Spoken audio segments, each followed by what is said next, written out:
So, I think we have a rivalry between the Rockets and the Pistons. Okay, real quick. There's no way Jabari Smith shoots like that every time, though. I mean, it wasn't like he was, 13 for 25? But I don't think I actually watched him miss a shot. And, I mean, he missed them, obviously, but it's when I was just, super focused in on the game, not taking, when the baby was calm. I just, I didn't see him miss. He's not going to shoot like that all the time. He's not going to be dropping 30 bombs every single game. There's just no way.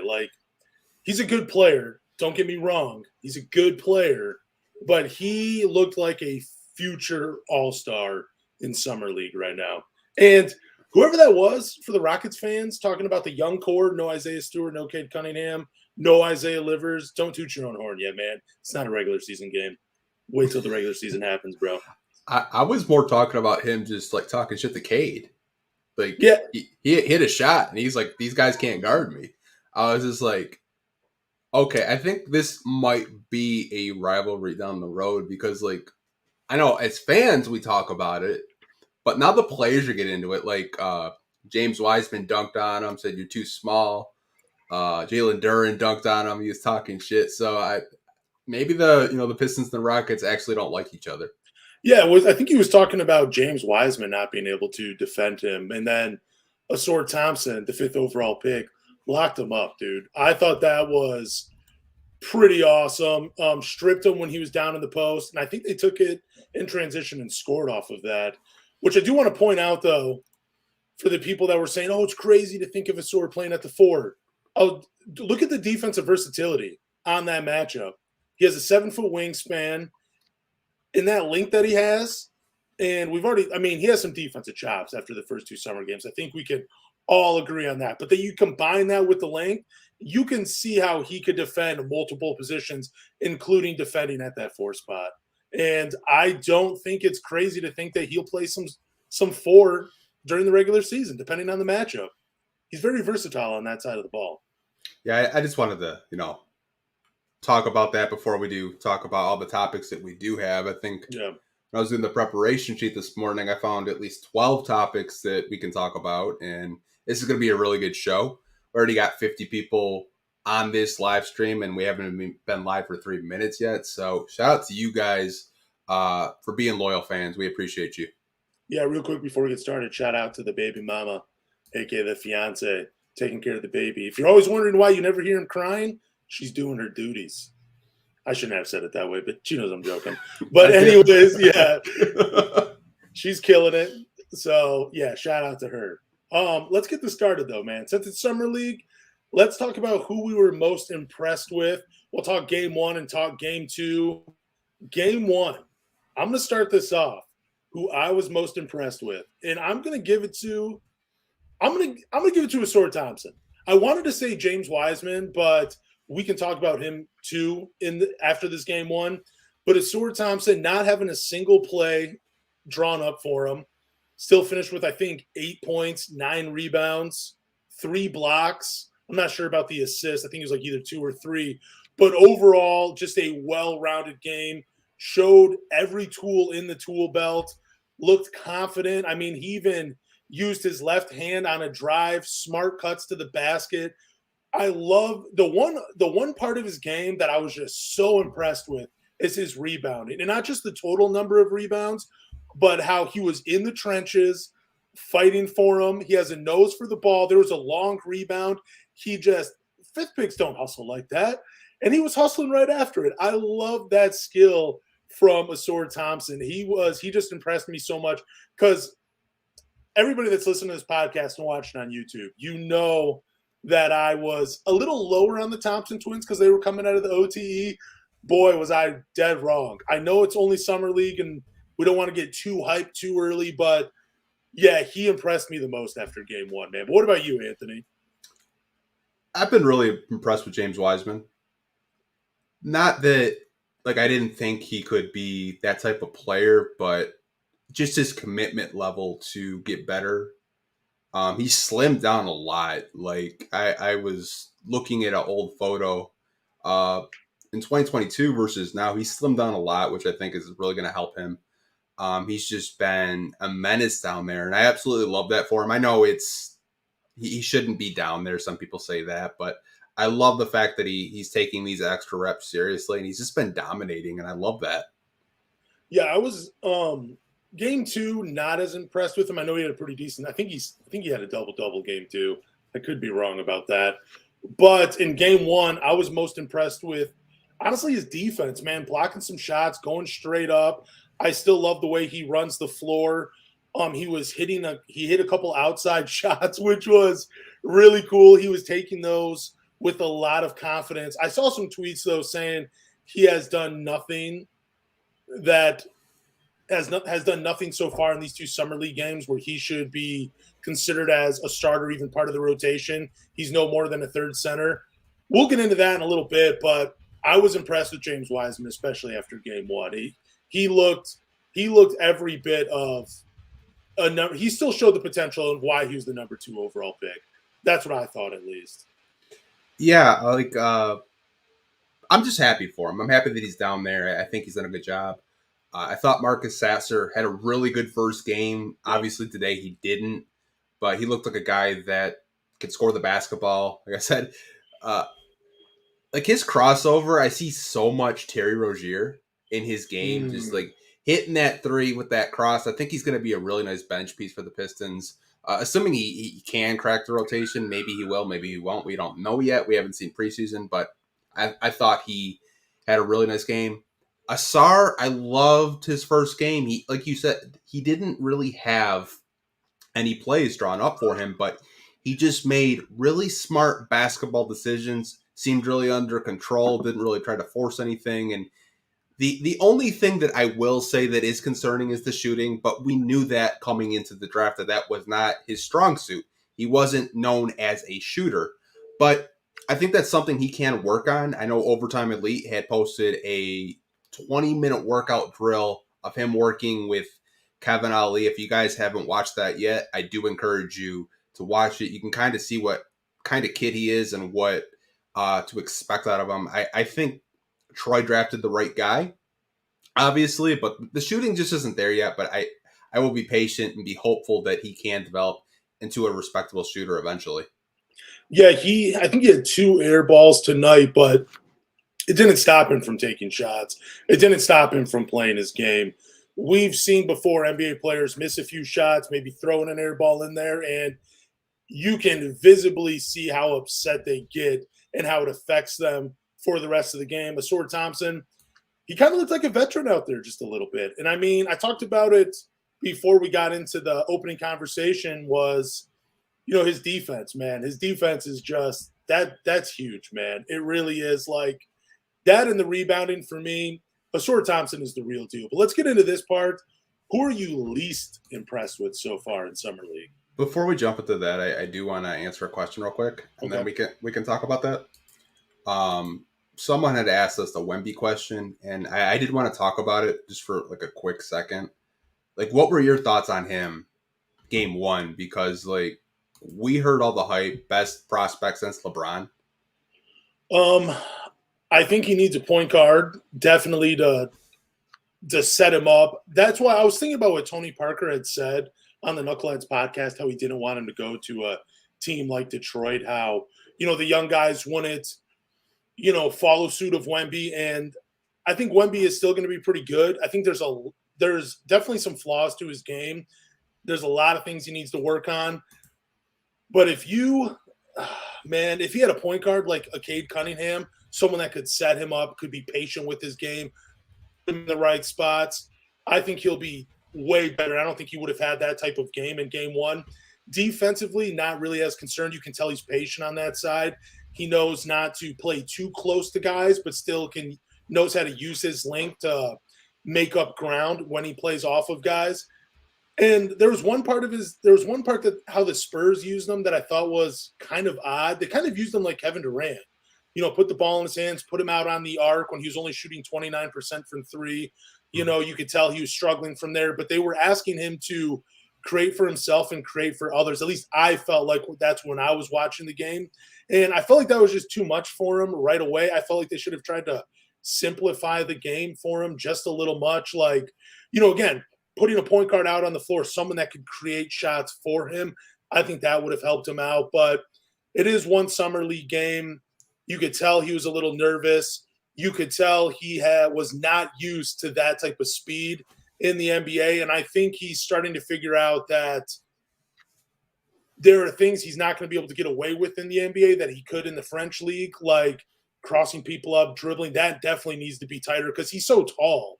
Like, I don't know what they were expecting putting him out like that. I felt like the Spurs honestly did him a disservice a little bit, especially offensively.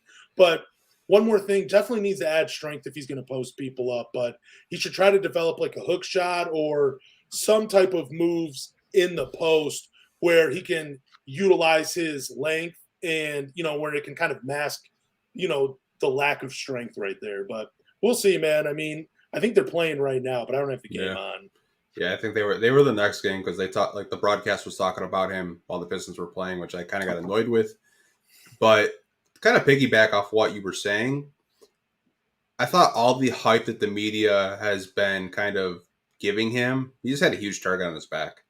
Like best prospect since LeBron James. Like, this is a generational talent. I think Wemby's going to be a very good player. He's just going to need time to develop, add some weight.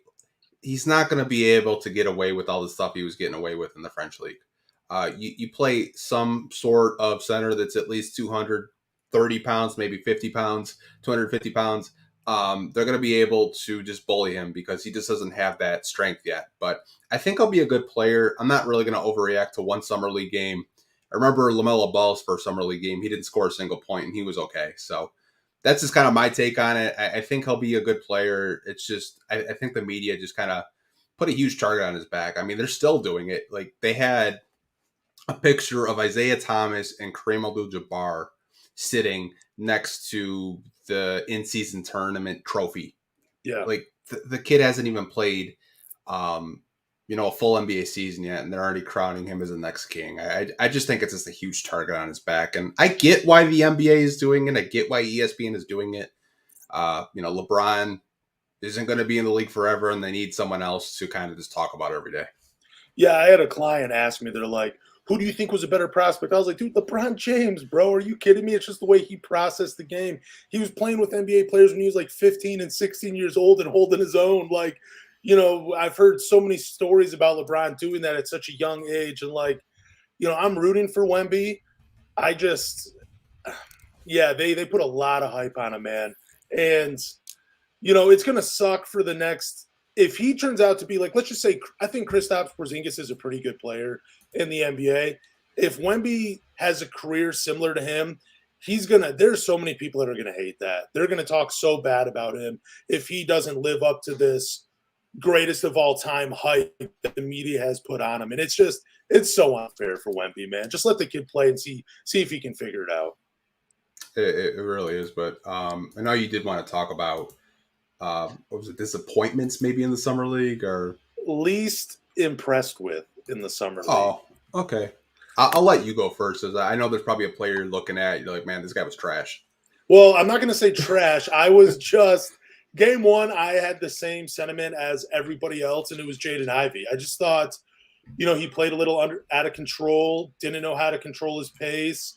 I felt like there were some passes that were a little all over the place. It felt like he was trying to do too much, like maybe because he hasn't been talked about quite like Cade, Asor, Jalen Duren this offseason. Like, we've all been talking about those guys, and the conversation around Jaden Ivey's pretty much been non-existent.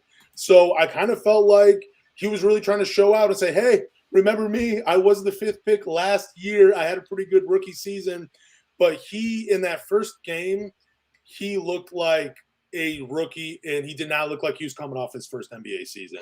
Because we have talked plenty of times and given him his praise on this podcast, how he impressed us and just improved so much from game one to the last game of the season, like learning how to play control, playing under control, learning how to play, control his pace. The 3-point shooting was there. The playmaking had gotten better. He's averaging like 7 assists towards the end of the season, I think in that last month of the NBA season. So I don't know. I was a little disappointed with the way he played in game one. But what about you? Who are you least impressed with? I think I saw the comment section with the Ivy stuff. Some of the comments in the Summer League so far, I find it hard to believe that they're Pistons fans. Yeah. Because I had comments on Twitter saying Ivy's a bust, trade Ivy, what the hell is this? I'm not gonna say Ivy was. I think he just had jitters in his first game because first half he played like crap. Let's be honest. Second half he kind of calmed down, started getting people more involved. But I'm not.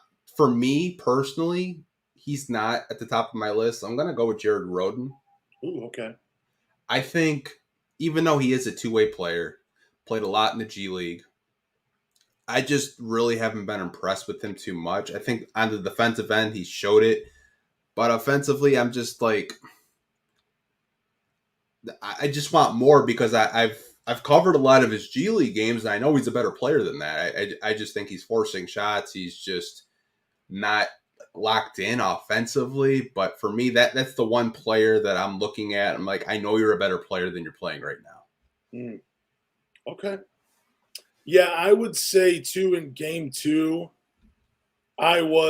even though James Wiseman had a 17-10 game, it felt like they were just empty stats. The defense that we saw in game 1 really wasn't there. I mean, like we said at the top of the podcast, Jabari Smith was even calling him out saying, you can't guard me. There were still some things he did that I liked in game 2, but I had really thought after game 1 he was going to take a turn and really show out and really just dominate, because Houston really, at least in their summer league roster, they really don't have the size like that like the athleticism really to at that 5 position or at that 4 position where he was playing at to really just kind of put a body on him. But man, he was definitely overmatched sometimes against Houston. I loved his rebounding though, still in the game.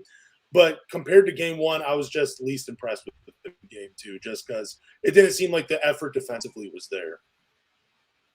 Yeah, I mean, like I said, I'm not going to nitpick at any of these guys because it is Summer League. I'm not going to have these reactions like some people on Twitter saying Wiseman's trash. You can't do this in a regular season. I'm not going to say Ivy's trash. It's Summer League. Yeah. I think that just Detroit as a whole is just so starving for a winner. And they're just going to nitpick every little thing. Like I had posted a final score graphic and someone's like, show the plus minus. These guys were terrible tonight. They're trash. Like, I'm like, dude, calm down. It's Summer League. That is incredible. I saw there was a tweet, and I think it was retweeted by Omari Sankofa. And it was like, they were like, man, they should have paid Monty Williams more. Look, there's no defense. I can't believe this is a trash roster. Dude, it's a Summer League roster. Are you kidding me right now? Like, why are we – I mean, we're on a podcast reacting to it because, this is what we like to do. But I mean, that was something else. Like, fans really are – they can be just crazy sometimes. I mean, I love them all, crazy or not. But, wow, man, just tone it down just a little bit. It still is Summer League, and it was only game 2. Jalen Duren, we're not going to talk about him a ton, but – dude, he showed out, man. Like, he really has expanded his game. The little ISOs, the dribbling, the corner 3-point shooting. Like, dude, he probably should have had like 4 or 5 assists in game 1, but nobody could catch one of his passes. Like, to Marcus Sasser, if you are going to catch the ball when it's delivered to you, man. Please. Yeah. I want to see it. But overall, I think that's enough from our reaction of Summer League. We'll get into some more of these topics. But before we do that, let's get into some news, man. Okay, let's get it. All right, so Bojan Bogdanovic, external trade interest in Detroit's Bojan remains high, while the Pistons continue to insist they are motivated to keep the veteran swingman. The Pistons' stance is routinely dismissed as posturing, but they certainly held firm at the trade deadline in February after months worth of trade offers came in for the creation swingman. That comes from Mark Stein. I really want to talk about this piece of news real quick because I'm very much interested in it because I see it both ways. Because if the Pistons keep Bojan, he's going to help the young guys grow. And with Cade returning and getting healthy, with the improvement of Jalen Duren, Jaden Ivey, Asor coming into the mix, he's going to help them win some games. I see the other side of it is if you can trade him for a first-round pick and multiple second-round picks and start collecting those draft assets, kind of like the Oklahoma City Thunder, you could eventually use those draft picks because I think Troy Weaver, we all can acknowledge he's a pretty good GM. He definitely has an eye for talent. He could use those picks, draft some more talented guys, and then eventually flip those pieces for a star player or a bigger piece when the core is ready to compete. So I see it from both sides. But I love Bojan's game, man. But if you can get a first and a couple second-round picks for him, you got to pull the trigger on that trade. But what are your thoughts on that, man? I think the Pistons' stance has been pretty consistent with all the reporting. For people that are new here, I mean, me and Lance have been talking about Bojan trade rumors. It seems like over the past year since we acquired him. I think the Pistons' stance has always been we want to keep him. We're not willing to trade him. And, the offers that the Pistons want have stayed the same. It's that we want a first-round pick in multiple seconds. If you want him that bad, you'll pay the price.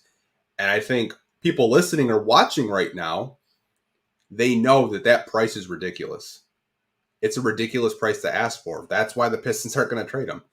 He's one of your best three-point shooters. He averaged 20 points a game. He almost flirted with, like I said last week, 50, 40, 90. He was the number one option when Cade was out. He's a valuable piece. Now, is he a vet that can play both ways? No, he's not the best defender. But you're getting Cade Cunningham back. You added Asar Thompson to the roster. You added vets in Monte Morris and Joe Harris. I think the Pistons should just keep him. If the season just goes south and you're like, you know what, we're not making the play-in, this isn't going anywhere, we're gonna get another top 5 pick, maybe you can chop him, but I think what he brings to the table is more valuable than what you can get in the open trade market. And I think a lot of teams know that. I think a lot of teams are just trying to get him for pennies on the dollar, and Detroit just isn't going to budge for their asking price. So I'd rather keep him here personally. But I mean, if you can get it first in a couple seconds, would you pull the trigger on that? Or I don't think that's realistic. I don't think there's an NBA team that would do that. I just think that asking price is just ridiculous to me. Really? I thought that was, I mean, I don't know. I think multiple first round picks is pretty crazy, but if you could get like a pick in the 20 range, like 20 to 30 or, somewhere around there, I think that's pretty fair for Bojan because his game is going to age well. Like he's going to be able to help your team compete and win for at least a couple of more seasons. It's not like he's going to just completely fall off after this year. I mean, he just had a career year scoring. I mean, someone needed to do it because Cade went down. But Bojan, I think his game is just going to age really well, and he's going to be able to help a team out for a couple more years. But again, like I'm still on the fence about it because I like Bojan. And this team, I mean, we're not going to win a ton of games. We're going to win a lot more than 17. And Bojan, if he's on the team, is going to be a huge help. And he's really going to help them out. But I don't know. Like the asking price, I don't think even, I know some people are commenting, like, what if you get a late first? I thought their chance to trade him was during the draft when the Lakers had a first round pick because the Lakers were reported to like him. Every vet we get, it was Derrick Rose a few years ago. Now it's Bojan. We'll probably see more LA Lakers rumors this year saying that they want Bojan, and they'll give us like Cam Reddish and Jackson Hayes or some crap like that. I can already see it, but I think he's valuable. I think that the trade offers that you would get for him, I don't think you're going to get a first. You'll probably get maybe a second. You have to remember we traded him for Kelly Olynyk and Saban Lee. The return on Bojan that Utah got wasn't great. So you can't expect Detroit to, get a first round pick and a young player and all these assets. Like it's just not going to happen. You have to remember the guy's 33, 34 years old. So. Yeah, that's true. But I always feel like a team, like you were saying, Los Angeles is going to be in the mix. Dallas, they're always looking for someone to open the floor for Luka, now Kyrie. They're always going to be in the mix. There's always going to be those teams that are going to be in the mix for a veteran that can shoot the ball, and Bojan fits that. Let's talk about this, though. Mike Curtis says the Pistons have officially signed Marcus Sasser to his rookie scale contract, and I'm looking at it right now, and based on how he performed in Summer League, I know he didn't have the best shooting game in Summer League Game 2, but his effort on defense was there. You could see that combo guard in him where even though he's only 6'1", 6'2", he can play either guard spot, and it's not going to hurt you on either side of the ball. He's a fantastic shooter. He has a lot of confidence in himself in that range. But his rookie year, 2.6, then it bumps up to 2.7. Then on his third year, it's a team option. And right now, they're going to pick it up. That's 2.8, 5.1. I mean, he's going to be a steal for a number of years. And if the Pistons don't capitalize on this rookie contract with him and Asur, who also signed a contract, that's going to be upsetting to me. But what are your thoughts on Marcus Sasser and his contract? I think the reason why the Pistons traded up for a Marcus Sasser is that rookie contract because it's very valuable. I did break down his numbers over a 4 to 5 year period. Yep. I think that's why a lot of teams, if they really like a guy, they want that rookie scale contract because you can have him under contract for 4 years at a cheap deal. Yep. I think Sasser's going to be making around $2 million, maybe $3 million for the next couple of seasons, and then there's club options, which most teams pick up.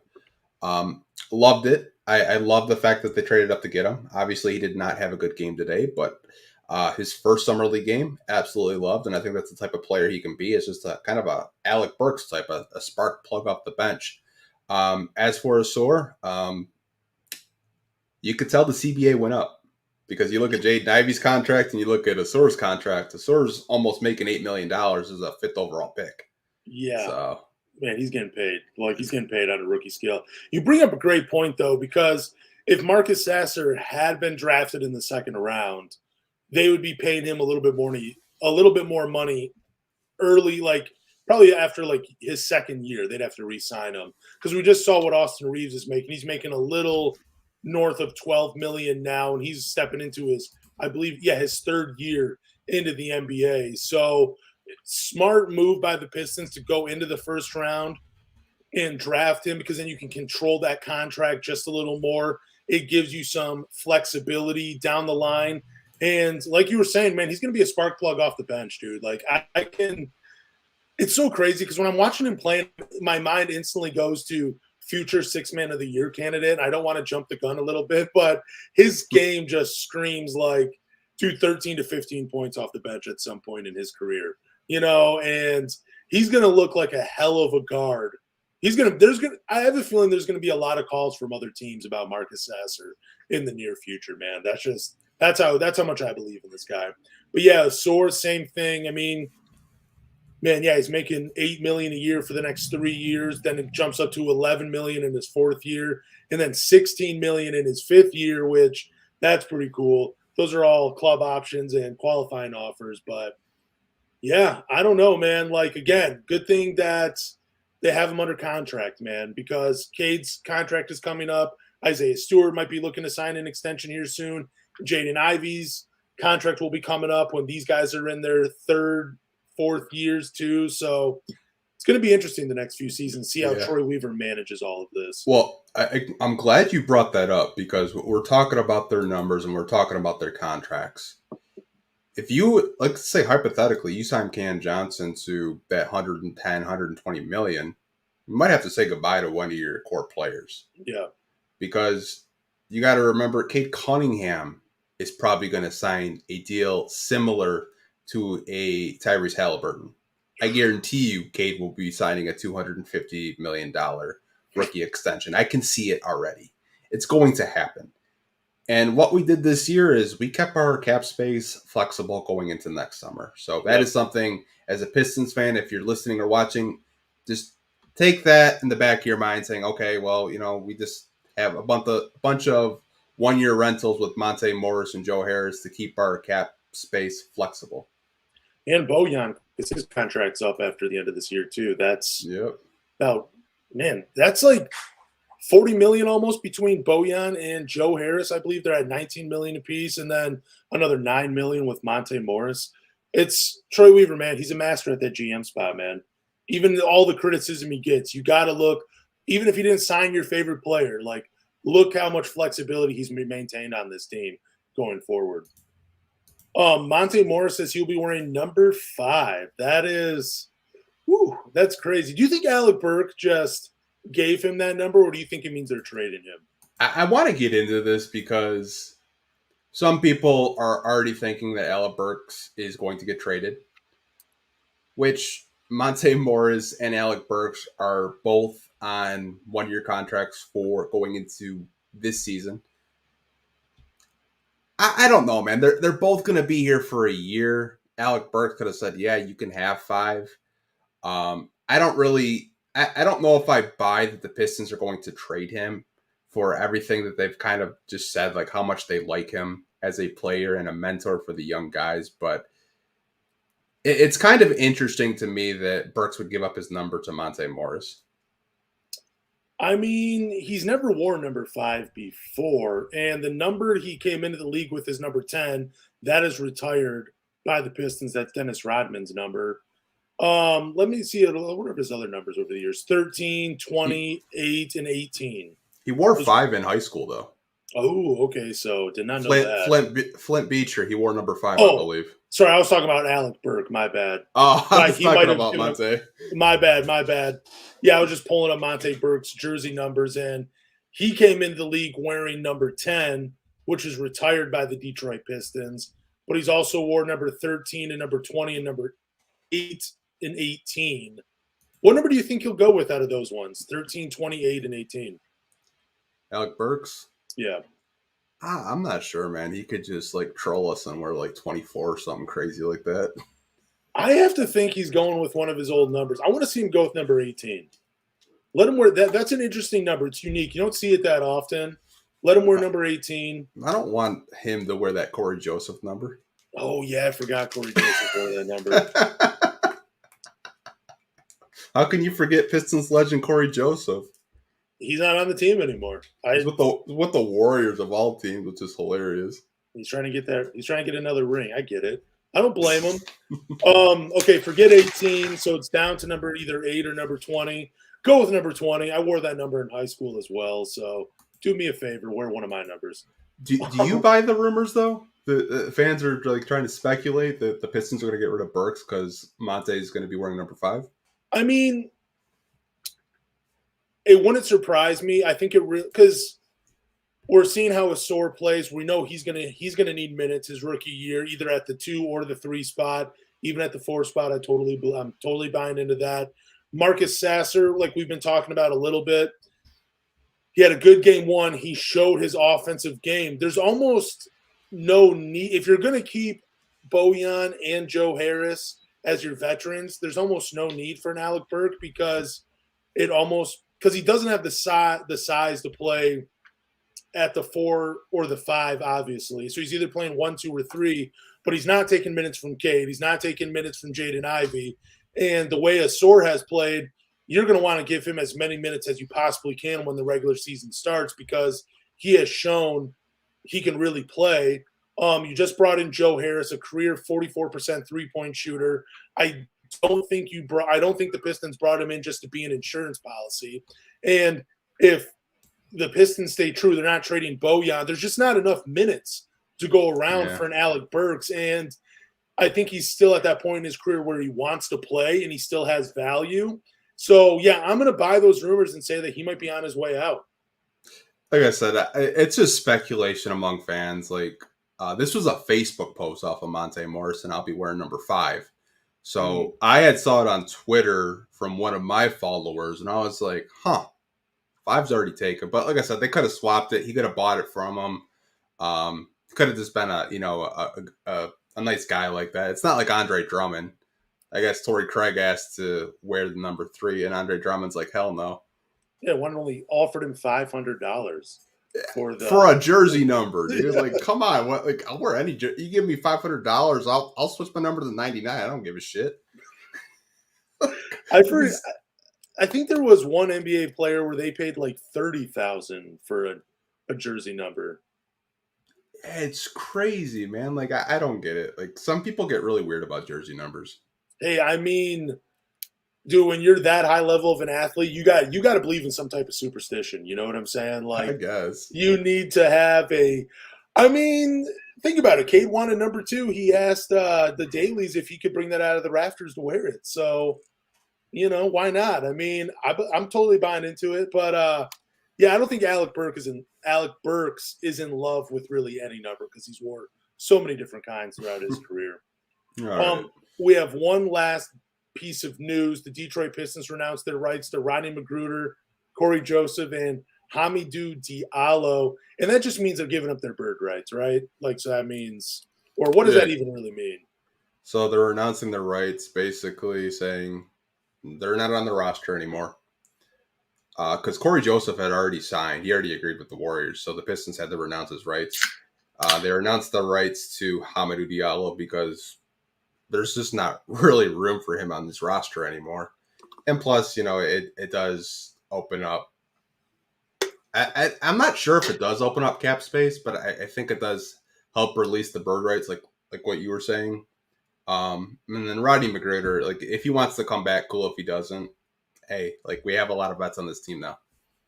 Yeah, but if you're going to trade Alec Burks, bring back Rodney McGruder. We need at least a veteran sitting on the bench to help these guys. And Rodney McGruder, he deserves to have a permanent home in the NBA. Let him retire a Detroit Piston. You know, I mean, he's not going to be picked up by the Golden State Warriors or anything because him and Klay Thompson have a beef for some reason. So if you're going to trade Alec Burks, bring back Rodney McGruder. I would love to see, you know, him heat up in a game or two this season. That'd be cool. But yeah, there's not really too much more news other than that. But yeah, farewell to those three guys, though, man. I just want to say it was fun the last couple seasons watching you guys. Hamidou Diallo, especially, he was a bright spot in these two crappy seasons. Well, let me ask you this: out of all these three, who gave you the most memories? Oh, Hamidou Diallo, man. Okay. Yeah, like Corey Joseph, I cannot say him. Nobody can. If you're saying him, dude, you're lying to yourself and everybody listening, dude. You're lying. But Hami, like, because I remember there were tweets out there where, I'm sure they're still floating around somewhere. They did not come from me. But if Hami had just developed a jump shot, he could be an all-star. I mean, he did pretty much everything the team asked of him. And who can forget him pretty much whining on the bench, then Troy Weaver basically yanking him out of the game and talking to him. And then he had 8 or 10 games where he just balled out for the Pistons. That was pretty cool. He shot 57% from the field. He had a 3 or 4 game streak last season where he was getting a double-double, and he's like a 6'5" shooting guard playing that power forward spot. That was, yeah, Hami gave me the most memories out of all three of those guys. But what about you? I got to go Rodney McGruder. Just because of the beef with Klay Thompson and the Warriors. Okay. That still lives rent-free in my mind. So Klay saying, he'll be out of the league in a few years. And then he just turned into, this 50% three-point shooter. Not this year, but the season before. And he just seems like a really good guy, really good vet. I always see him walking down in Birmingham. Okay. It's just so funny. You would see him and Corey Joseph just walking around in Birmingham together. Did you ever want to throw an insult at Corey Joseph? Did you ever want to say stop dribbling? No, I mean, okay. I'm not trying to get my ass kicked. That would be a hell of a story too if you're just yeah, dude, Corey Joseph whooped my ass. It was so crazy. He did it in front of his kids. It's just nuts. Yeah, Rodney McGruder still. One thing I'll remember about him is just his jump shot if he's not brought back, bro. That is, for an NBA player, it's right up there for one of the ugliest ones I've seen. But it's effective and it goes in, man. It's crazy. Yeah, I mean, like I said, I kind of trolled. I made a graphic and I said end of an era, and so many Pistons fans are like, dude, what the fuck are you talking about? The McGriddle era, man. McDonald's should have done a deal with him. Every time he hits a 3, free sandwiches. Yeah, I could see him going back to Miami, personally. Yeah, he had his most games played and games started ever for. He does seem like a Miami Heat guy, though. If he torches a team in the playoffs, that is going to be crazy for Rodney McGruder. I'm sure he would love that. All right, let's get into some of these topics, though, man. Okay, so it's Summer League, but do you think James Wiseman starts alongside Jalen Duren when the regular season starts? This is going to be a fun topic because so many people – it's Pistons Twitter, I feel like, is divided on James Wiseman right now, you know? He's had back-to-back doubles in Summer League, showed the defense in Game 1, was running the floor. Him and Jalen Duren seem to have a pretty nice connection on the floor together. I believe he even said after tonight's game that they're always in the gym, always working out together. They just love to hoop together. So, but what are your thoughts? Do you think there's a chance James Wiseman starts when the regular season starts? This is such a tough question. I haven't really seen what Marvin Bagley has looked like. I know he's been putting in a lot of work. I mean, he was sitting courtside with Cade.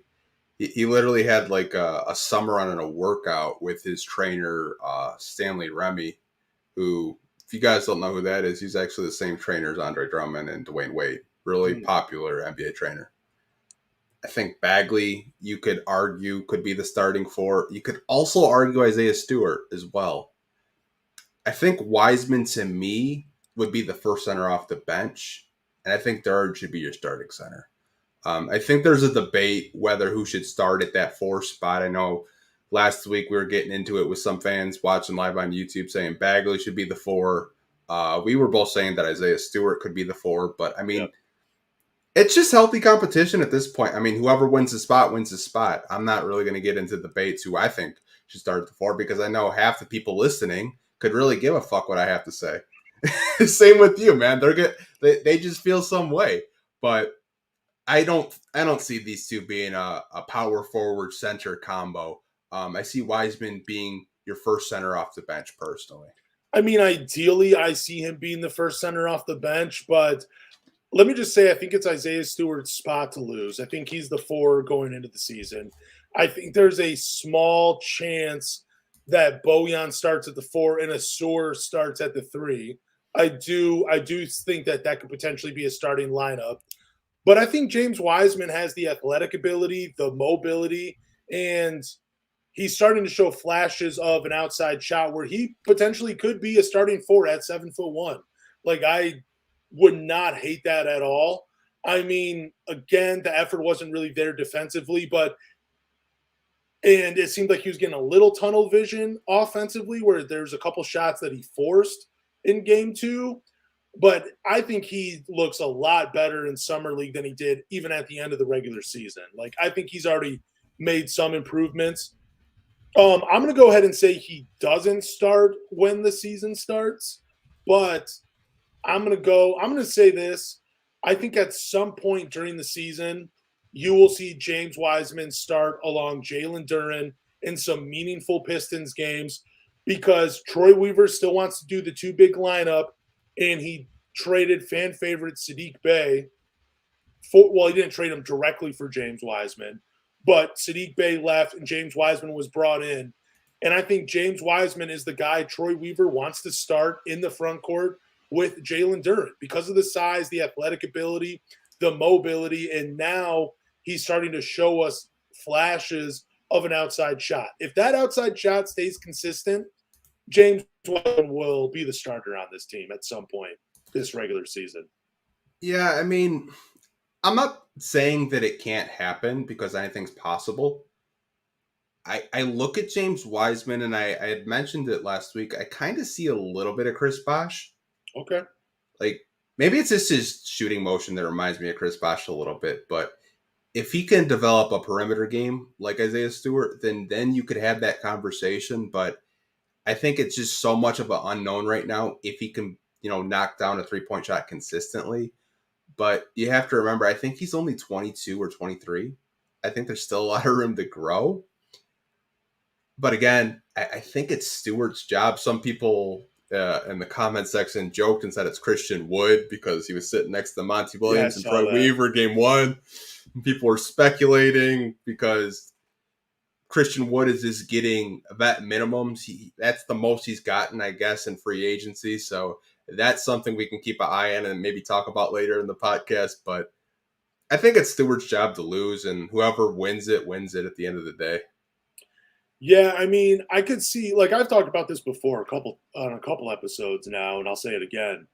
I would love to see Isaiah Stewart come off the bench at some point. I think his game and the energy and the hustle he plays with is perfect for a bench spot. Like, it seems like he would be more valuable to a team in that role because, I mean, he averaged 11 and 8 with, I think, 1 block. At some point last year, he was shooting like close to 41%, I think, from the 3-point line. I don't know if that will be consistent, but if he can shoot around 36%, dude, he's going to be golden off the bench. But with if James Wiseman just keeps giving you the rebounding effort, because I think he had 11 rebounds game 1 and 10 rebounds game 2, you could use that in the starting lineup with Jalen Duren, and then you have Soar at the 3 who had 17 rebounds in his 2 Summer League games. Like, dude, how are you going to out-rebound this team if you have all 3 of those guys giving you effort on the boards every night? Like, as an opponent, you're coming in, you're like, dude, who do we box out? Who do we try to take off the boards? All these guys are going to get double-digit rebounds. It's crazy. I think there's, like I already said before, I think there's a shot that James Wiseman is eventually the starter on this team. I want to say that. I definitely think there's a chance that he becomes the starter at that 4 spot. It just depends if the effort still stays there and if the 3-point shot becomes a real thing. Yeah, I can't see him starting. Not right now. I'm going to have to see more games of him giving more effort on the defensive end. Okay. Because even though he is blocking a little bit of a couple of shots here and there in the Summer League, I want to see what he does against NBA competition, because most of these guys that are on Summer League rosters are, one, they're either going to be playing in Europe in a few weeks, or they're going to be competing for G League roster spots. I think James Wiseman being down there will be great for his development, and he's getting those reps that he needs. But again, I still think it's going to be Isaiah Stewart's job. I think Isaiah Stewart defensively moves his feet better than James Wiseman currently right now. Obviously, he doesn't have the size of a James Wiseman or his ability to block shots, but I still think it's Stewart's job to lose. And like I said, you're going to have a battle between Bagley, Wiseman, and Stewart at that 4 spot, personally. I mean, even if James Wiseman continued to block the shots and you wanted to use him as, like, I don't know, just say like a center in the drop spot, Jalen Duren has shown enough where he can pretty much switch. I don't know if he can switch on everybody, but he's shown a little bit in Summer League that he can switch on guards. And I mean, he switched on Anthony Black in Summer League game 1 and made things difficult for him, So there's some defensive potential. Again, like you were saying, if James Wiseman still shows effort on that side of the ball, even if he is just a drop center and protects the rim. But man, it's kind of exciting to talk about these things. And I think Monty Williams, I think at some point this year, you're going to see a lot of creativity in these lineups from him, man. It's going to be a fun season. Let's talk about this other piece of news that I think it's funny. I can't believe we're actually going to talk about it. Gary Harris was on Club 520, the podcast. He claimed Mo Wagner faked passing out from Killian Hayes, the Killian Hayes punch, the knockout. Killian Hayes was showing us the right hand. And, dude, I mean, when that happened, I kind of thought Mo had died just a little bit. I thought it was pretty irresponsible punching someone in the back of the head. And the way he just went limp, my God, dude, I thought for a second, holy crap, Killian Hayes just murdered someone on the floor. And it happened to be Mo Wagner, man. That's just crazy. But what do you think about this? Gary Harris, do you think Gary Harris exposed him a little bit? I don't think he so much exposed him, but I had to rewatch the game and watch that punch. If you looked, he like fell into Isaiah Stewart's like arms like it was freaking homecoming. Like he just fell. To say Gary Harris saying that he faked it, dude, to me, when I'm looking at that video, it doesn't look like he faked it. The only part maybe he did fake is when he like actually fell over. I think Killian punching him actually shocked him, because I don't think there's no way he faked it. I wonder if if it was the punch that knocked him out, or he saw Isaiah Stewart standing there and he thought for a second, will this dude catch me? Will he drop me? Will he just punch me himself? Because he went after LeBron James. What is he going to do to me? The NBA is not protecting me like they're protecting the king. So, man, I might as well just pass out and go limp. Yeah, I don't know if Mo actually faked it or not. It just seemed like it did catch him off guard, but also it was a dangerous punch by Killian Hayes anyways. You shouldn't punch anybody in the back of the head. That's just – they don't even do that in boxing. So, I mean, I don't know, man. I don't know. I don't know. I think Gary Harris might be protecting Mo Wagner just a little bit right here. I think you're right. I think Mo Wagner did get knocked out, and Gary Harris is saying, no, look, he faked it. He's a tough guy. Like, no, he's tough. He can take a punch to the back of the head. I think you're right. I think Gary Harris is protecting him, man. I don't know, man. Like, if he did fake it, that's funny as hell. Maybe he has a career in WWE after he's done with basketball, but that's some wild shit to go on a podcast, which I encourage people to watch that podcast. Jeff Teague had some all-time one-liners on there. He talked about Steph Curry cooking them in China. He talked about T-Mac roasting them. It was just such a funny podcast. Dude, that part about Steph Curry cracked me up because he said Coach Thibs was like, that's the best defense you've ever played. And he's like, dude, he gave me 40. Like, he gave me 40 points. What are you talking about? Let's get back to some Pistons news. Or not even news. Let's get back to this Pistons topic. For sure. Cade has the second best odds to win Most Improved Player of the Year. This comes from FanDuel. He's right behind Mikal Bridges. Man, Mikal Bridges is definitely the favorite because he showed out towards the end of the year. But some other guys on this list, Tyrese Maxey, Jordan Poole, Evan Mobley, Scotty Barnes, Austin Reeves, Josh Giddey, Sengun, and then Anfernee Simons. I don't know how much more Anfernee Simons will improve. I'm not buying that, even though plus 2,100 is pretty nice. But, I mean, he was already a 20-point scorer last year. Sengun, I don't know. Again, it's kind of the same thing. I don't know the jump he can make. Interesting for Josh Giddey. That's a pretty fun number. I mean, you might want to throw some money there. Austin Reeves, I wouldn't do that. I don't know how much more Scotty Barnes and Evan Mobley, though, can improve or how they can win it. I mean, unless Evan Mobley takes a leap as a scorer and shows that he can actually be a first option on a team. Same with Scotty Barnes. The one I'm kind of interested in outside of Cade is Jordan Poole, though, because he's going to take on a larger role with the Washington Wizards. And you know how much the NBA loves guys that just improve their scoring. That definitely puts them in the favorites to win Most Improved. But what do you think about this, man? I think Ja Morant ruined this award. Because I was looking back, like before Ja Morant won Most Improved. Like it was guys that maybe they kind of fell off and they went under the radar, and then they had one good season. They had a good season, right? Yeah. Obviously, Cade being the second best odds to win Most Improved, I absolutely love that as a Piston fan. But as a basketball fan, taking my Piston hat off for a second, I think Ja Morant just flat out ruined this award because these are a bunch of guys. I think even Evan Mobley was on this list, wasn't he? Yeah, he was. Like this award is just it's not what it's supposed to be anymore. It's supposed to be, you look at a guy that really improved. Maybe they had like a 10-point per game, what's the word I'm looking for? Maybe they averaged 8 points and they went up to 18. Like, to me, that's Most Improved.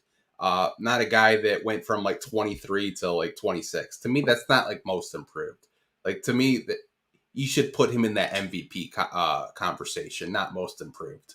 I think too, it shouldn't always be about the numbers. It should be not just about the eye test itself, but that should be a large part of it. Like if you're seeing something you haven't seen from the player, like they're taking on a different role for the team, like I was using Evan Mobley, for example, like if he takes on the role as more of a scorer next year and still keeps up the defensive side of things, yeah, that would, to me, would be Most Improved. Like if he could, you could give him the ball and some isolation he could create for himself, that to me would be Most Improved. Same with Scotty Barnes. If he takes that leap and we keep using scoring because that's the easiest measurement, but I mean, even if Scotty Barnes went from 15 to like 18 points per game, but that 18 points per game showed him in more of an isolation role, showed that he could beat someone off the dribble and score for himself or something like that, I don't know. That to me could be more than just, okay, he's always done it. He just went from 19 to 27, like you were saying. Yeah. So I don't know. I think it should just be more about it shouldn't just be about the numbers, but I don't know. That's I'm rooting for Cade though. You know what I'm saying? Let's ask this though.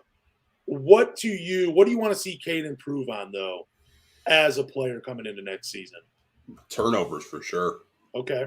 I think he does handle the ball a lot, but I think sometimes maybe it's just he gets tired, but overall, I think if he can clean up his turnovers, that's the only thing I can nitpick. But someone said it in the chat, and I'm glad they agree with me. Like, you should not be a second-year player and be an odds-on favorite to be most improved. Yeah. Like, it should be, maybe years 5 to 6.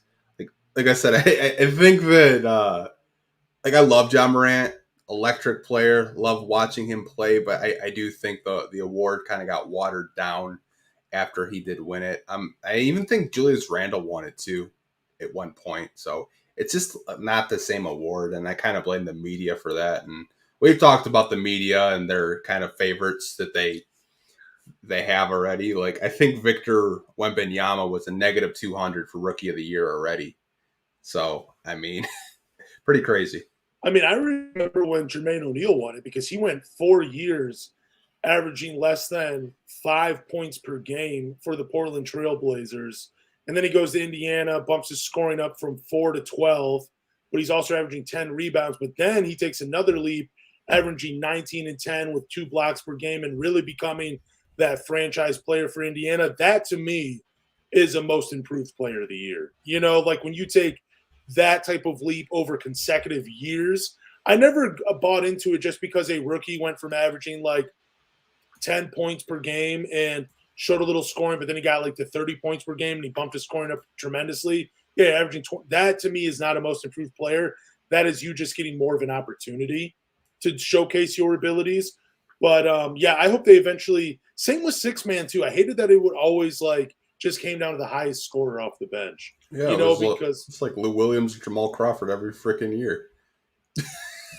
Well, I mean, it's hard for me to argue with Lou Williams because he was a really effective guy, but there were times where Taj Gibson should have won six man of the year, but he didn't get it because he was only averaging 9 points per game. But his value off the bench for those Bulls teams was just tremendous. And if you had watched him, you could see okay, I can see why he's the first person off the bench. He's incredible at his role. He just averages 9 points per game. But we could get into awards discussion another time. But one thing for me from Cade, I just want to see the three-point shooting improve, man. He only shot in 12 games. He shot 27% from the field last year, 30% for his career. I hope that goes up. And another area of improvement is when he's attacking the basket, because his rookie year, he got blocked at the rim quite a bit. I want to see him develop some game around the rim, whether he's going over people or, just develop some ability to create space and get a shot off at the rim. Yeah, like I said, I love that he's well, I can't talk today. I love that Cade Cunningham is the second best odds to win most improved. But what I'd like to see him improve, I'll piggyback off of you. 3-point shooting, I think he'll be a much better 3-point shooter going into this season because he's not, favoring a leg. I think he's had a lot of time to work on his shot, and he'll have a lot of time to work on his shot because the season doesn't start until late September, early October. So I think his 3-point shot will get better. I also think playmaking wise, I believe that he could easily be an 8 assist guy. Easily. Especially when you can run with Jaden Ivey and Asor Thompson and then have another shooter like Joe Harris, Marcus Sasser, and Bojan waiting on the wings. It's going to be a huge year for Cade. We talked about him already. Hamidou Diallo, he is still unsigned right now. Would you want to see him make a return with the Pistons, even if it's in a role where he's not – maybe it's more of that veteran role where he's not getting a ton of minutes, but he's at least on the bench. He's more of an insurance policy. Would you want to see that from Hami, or would you just want to see his time come to an end officially in Detroit? I think that's why you have Asor Thompson right now. He can fill that Hamidou Diallo role in his rookie season. I don't really think you need to go out, force a trade because you have $300,000 in cap space. You can't even sign the Nuggets mascot right now. That's how much cap space you have. And if you get that joke, you guys are A1 followers. If you don't get that joke, the Nuggets mascot makes $600,000 a year, apparently. But that's incredible. I think I would move on from Hami. I think just have Asar play that role, be off the bench, be a guy that can cut, play defense, facilitate. I think I'm fine with just letting him go. Don't the Pistons still have the most cap space, though, out of any team in the NBA right now? They're the only team that's not in the negative right now. Oh, okay, But okay. like I said, you don't really have to make any moves until like September. You don't have to. Your cap space can be negative because it's July 9th as we're recording this. You don't have to have clean cap space until, a couple weeks before the season. Yeah, it's going to be – I was thinking about this topic, though, a lot. Like, there's just no room for Hami, man. Like I've already said earlier, I am going to miss him. I hope he lands on another team. It was fun to see him in the role that he played with the Pistons this year. They were finding him in that dunker spot. They found a way to utilize him and maximize his talents and his abilities by taking away his three-point shooting. Like I think he only took like 12 threes last year in like 50-something games. It was incredible. They just said, hey, look, it's not working, but we're going to – and I also think it was a testament to Dwayne Casey finding a role for Hamidou Diallo. For as much crap that fans have thrown Dwayne Casey, he found a way to make Hami valuable to a team. We weren't winning games, but it showcased that, if you try, you can find a role for a player, and if a player buys in, they can still be successful. And that's what Hami did. I think that was pretty cool. Yeah. I just kind of think it would be redundant to have Hami and Asor on the same team. Not to say that I wouldn't want him on the roster. Maybe it's just like kind of like a deep bench piece, but I just don't really see the point. Yeah, no, you're right. We can move on, man. It's all good. Let's talk about this next topic. And I know fans, we try not to turn it into one of these podcasts, but we are going to turn it into one of these podcasts. The Pistons are expected to move on from Killian Hayes with the additions of Marcus Sasser, Monte Morris. This comes from Jake Weinbach. I've seen him on Twitter. I'm not really sure who he is or if you can trust him or not, but take it with a grain of salt. Yeah, he tweeted it out, and I do want the Pistons to move on from Killian Hayes, man. I want him to find a new home and see if he can really make it in this league, man. I really do. I'm rooting for him. Whatever team he goes to, I will follow his career. Not as closely, obviously, because he's not playing for Detroit, but I would like for his time in Detroit to come to an end. Whether that's San Antonio playing with Wemby or some other team, just a team that, can maybe restore a little confidence in this kid, like just something like that. I don't know what Hami can get you on the trade market, but I would like to see him done in Detroit because I really don't think there's a role for him as a point guard on the Detroit Pistons, man. I still think there's a role where they can utilize his defense and, find a role for him on offense, similar to how they used Hami last year, finding a way for him to be effective. I think they could do that with Killian. It just comes down to, do you want to do that now with Killian Hayes, with all these other guards that show some promise? Yeah, so I do want to tell people, take this report with a grain of salt. The guy that did report this is an NBA writer for Hoops Habit. That's a fansided.com website. So I don't know who we talked to. I don't know if that's the plan for Killian Hayes. If it is, this is what I'll say. I think you drafted Marcus Sasser. Now, whether you want to play him at point guard or shooting guard, that's debatable. You bring in a veteran point guard in Monte Morris, who has more experience, is way more under control, doesn't really turn the ball over, has an offensive game and can play defense. He's not the passer that Killian Hayes is, but I think Monty Williams is always like those veteran point guards. I mean, he had mentioned Ricky Rubio. Really loved him in Phoenix. I think Monte Morris could be that type of, maybe his Ricky Rubio in Detroit. I'm not saying that Killian isn't valuable and he's not a good player and he can't get minutes. I think he can. I just think it would be in a very short role. You wouldn't get a lot of minutes, maybe 5 to 10 minutes a game, and probably not get a whole lot of playing time, because if you look at the point guard depth, it's pretty deep. Yep. I mean, you have Cade Cunningham. You have Monte Morris, who's going to be your backup. You could argue, who's going to be my third string? Marcus Sasser or Killian Hayes? Like, I don't know. I really don't know. Unless you want to get crazy and just use Killian as a shooting guard. Yeah, I've said it before. That I know you have. I think that kind of takes away from what makes him a good player, because he's an NBA player. NBA players are good players. I just think if you use him as a shooting guard, it doesn't make sense because he's not a good shooter. That's not his strength. His strength is passing and defense. So I think the Killian Hayes timeline is going to happen sooner than later. Would not be surprised if the Pistons did trade him this offseason to a team, maybe just for, like, I don't know, cash considerations at this point, because I don't think you're getting a whole lot in the open market for a Killian Hayes. Yeah, I don't know what you would. It feels like you would have to sell low with Killian Hayes at this point right now. And yeah, he's not a great shooter, but I think his catch and shoot numbers were better from the corners. I think he was shooting like in the 30s. Someone could look that up for me. That'd be awesome. But I don't know if that's true or not. I think I might be misremembering, but I thought he was a pretty good catch and shooter, at least for like a brief moment.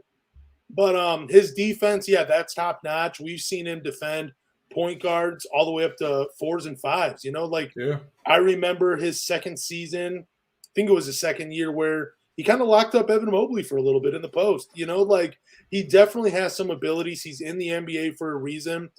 I just don't really see him as a point guard anymore. I think you could still utilize his passing by putting him in that secondary playmaker role, but I wouldn't want to see him take the ball out of Cade or Jaden Ivey or even Monte Morris' hands anymore, or even really Marcus Sasser. Marcus Sasser seems to play with a lot of confidence. I know it's only Summer League, but I want Marcus Sasser with the ball in his hands more than I want Killian Hayes with the ball in his hands right now. Yeah, like I said, I'm just trying to be logical and trying to make sense of why you would keep Killian Hayes on this roster.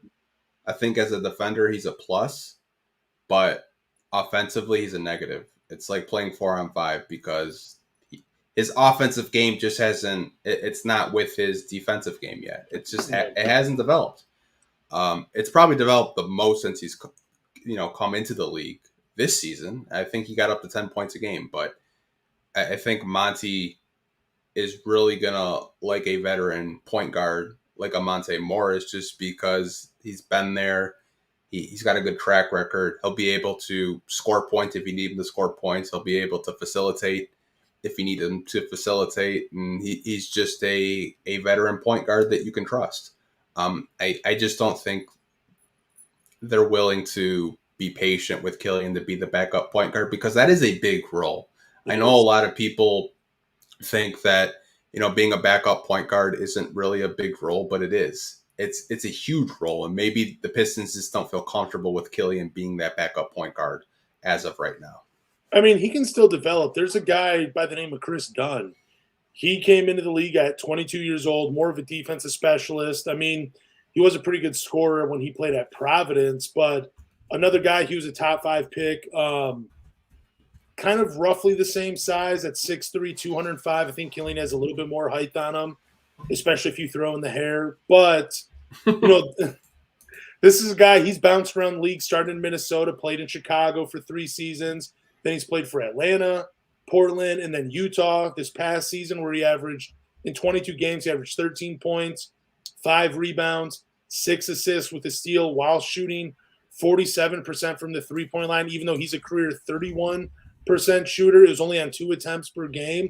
But Killian can still grow, and I think that's a possible path for him. You know what I'm saying? Like, being picked up here or there for that team for a season or two. I mean, it's up to Killian, like, how good he wants to be. You know what I'm saying? Like, he's shown that he can stay in the NBA, and he has shown that he belongs in the NBA. I think at this point it's just now developing a consistent jump shot, having confidence in yourself from game to game, because it seemed like that kind of wavered here and there. And then, just continuing to do the things you do well in the NBA, which is playing defense and setting guys up. That's what he needs to continue to focus on. And I think he'll be all right. I just think his time in Detroit is it's over. Yeah, I do want to add some context to this, because some people are mentioning his age, and yeah, he is young. So if you look into Killian Hayes' contract, he's still on a rookie deal. And the Pistons last year did exercise his club option for 5.8. He's going to be a restricted free agent in 2024, and he'll be 23. You have to look at that as well, you guys. It's not that we're bashing him for being a young player. It's more of, do you want to pay Killian that $7 to $10 million that he's probably going to be asking for? I personally don't. I think you can get a fairly good veteran point guard for around that price point. It's more of the contract when you look at it versus the player. For me personally, I don't know about you. Yeah, I just think it's about the player too. That's all I think it is. I don't think he's a bad person or a negative person at all, but I just think we've seen enough from him, and I just think there's been minimal improvements from him in his game from his rookie year till now. If you were to show me clips like a highlight reel from his rookie year to now, unless it was a different colored jersey, I don't think I'd be able to tell the difference. You know what I mean? That's just, but again, he's still an NBA player. It's just, I haven't seen enough where I'm like, yeah, dude, the Pistons got to keep him. Yeah, like it's not so much the player, because I think a lot of people, when they're commenting on our videos or commenting on our live stream, they always think that we're talking crap about the player. I look at contract value too. Yeah. I think Killian Hayes, he's still on a rookie scale deal. The Pistons have the option if they want to extend him. I don't think they will. I think the Isaiah Stewart will probably get extended at some point. But you have to ask yourself, as a fan, is Killian Hayes worth that $7 to $10 million as a backup point guard on your basketball team? And they've told you, we don't think he is. That's why we traded a second-round pick for an expiring Monte Morris. We think that he's a point guard that I believe he's only 28 years old. He's still young. He has maybe another 5 to 6 years in the league, and they kind of look at him as maybe a backup point guard of the future. Yeah, Monte Morris he's 28 and 12 days old. So, yeah, he's going to be in the league for a while. You're right. That's a lot of money to give a potential, basically a third string point guard. That's eating into a little bit of your cap. You can use that money, spend it other ways at different positions, because you already got Cade, you got Jaden Ivey, now you got Monte Morris. There's just no room for Killian Hayes, man. Like, I know he still has some fans in Detroit, but it's time to grow up and say goodbye to him, because he's on his way out. Yeah, I don't even think like he's a bad player. I think he just needs a fresh opportunity where he can get consistent minutes, much like James Wiseman, and get those reps. Because I think when the Pistons look at the point guard position, they know they have Cade, and they know Monte is a veteran point guard that's established, that doesn't turn the ball over and make many mistakes. And I think that's what the Pistons value, because you want your point guard making smart basketball decisions. Killian's a good player. It's just, I think his time as a member of the Detroit Pistons isn't going to be long. No, it's not. Let's move on to this topic, though, because I think it's a little bit more light, and we can definitely talk about this. Isaiah Thomas was on the Sway radio show, reacting to Dennis Rodman claiming Larry Bird couldn't play in today's NBA and would play in Europe. Isaiah claimed if Larry Bird was playing in today's NBA, he would be a league MVP and winning championships. So which former Detroit Pistons legend are you agreeing with?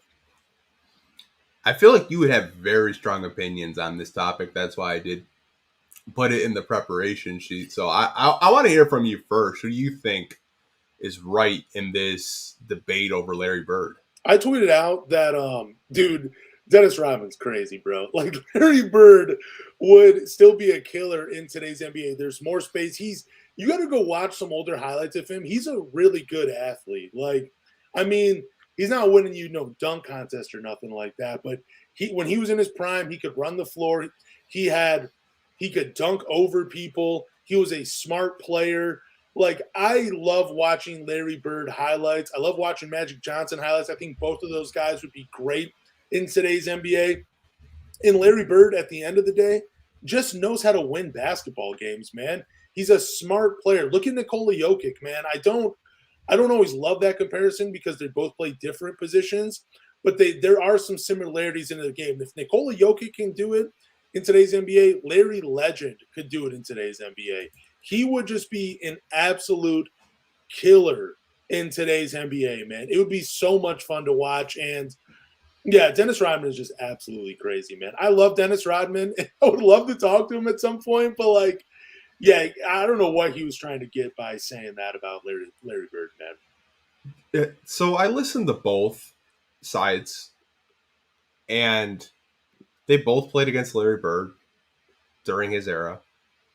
I look at today's NBA, and I look at the lack of physicality.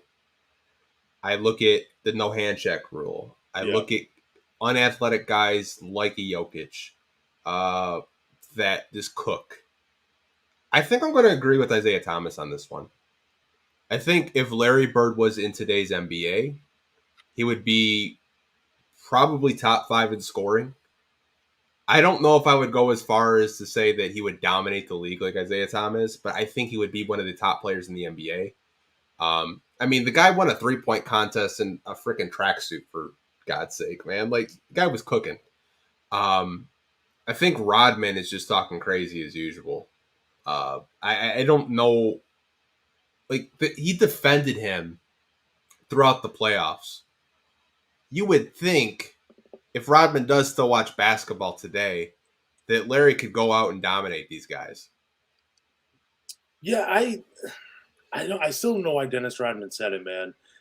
He just seems like he's not paying attention to today's NBA, like you were saying, man. Like, it's less physical. Yeah, they're top to bottom, they're better athletes.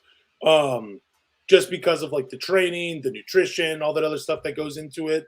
But it's a way more wide open game. Larry Bird had the size to play the 3 or the 4. He had a great shooting touch. I mean, he only made, I think, like 300 3-pointers in his career. He'd be shooting probably like 10 of them today. He had a good post-up game. He was smart with the ball. He was kind of like a free safety on defense. Like, Larry Bird could just do it all, man. But what about that quote from Isaiah Thomas? I hate to flip the script, but where he said Victor Wembanyama would still be able to compete with the bad boys. I wasn't buying that when Isaiah Thomas said that. Just because, and I just want to real quick, Victor had a great summer league game too. He just finished with 27 points, 12 rebounds, and 3 blocks. Like, he showed out. Yeah. It's just, dude, Bill Laimbeer would hurt him, man. And then Rick Mahorn would hurt him more. Seriously, man. Like, they would do that to Kristaps. They would do that to Bol. They would do that to James Wiseman.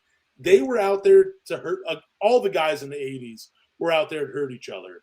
Yeah, I mean, the only guy that you really saw that frame back in their day was Sean Bradley. And he was coming in at the end, too. You know? Yeah, I mean, you didn't really see a build like that. I mean, like, you saw, like, stocky guys, like you said, like a Mahorn, even Charles Barkley, Hakeem Olajuwon, like, guys like that in that era.